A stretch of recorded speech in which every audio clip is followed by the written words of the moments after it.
বেরিয়ে পড়েছিলাম দিদুনকে নিয়ে হসপিটালে যাব বলে। ওই যে আমাদের টোটো দাঁড়িয়ে রয়েছে, তো দেখো দিদুনও টোটোতে উঠে বসে পড়লো। তারপরে চলে গেছিলাম শ্যামনগর স্টেশনে ট্রেন ধরে। তো ট্রেনে করে যাচ্ছিলাম, আর ট্রেনে উঠলেই আমার নজর আগে যেদিকে যায় এইসব জিনিসের ওপরে। তো আমরা দেখো নেমে পড়েছিলাম দমদম স্টেশনে। এত ভিড়, আর এদের অবস্থা দেখো, ট্রেন মিস করা যাবে না যাই হয়ে যাক। তো তারপরে চোখ গেল এই ফুলের ওপরে। ফুল কিন্তু আমার খুব প্রিয়, আর এই ফুলগুলো তো মারাত্মক লাগছিলো দেখতে।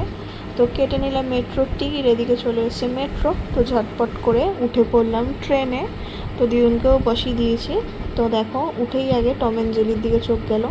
তো টম অ্যান্ড জেরি কিন্তু আমার খুব ফেভারিট একটা কার্টুন ছিল ছোটোবেলায়। তো টম অ্যান্ড জেরি দেখতে দেখতে পৌঁছে গেলাম কলকাতায়।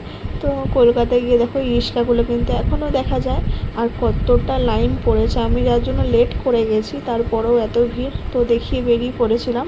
খেয়ে নিলাম একটু পেটাই পরোটা, আর নিয়ে নিয়েছিলাম এক গ্লাস শাকের রস। তারপরে চলে গেলাম পার্ক স্ট্রিটে বোনের জন্য খাতা নিতে।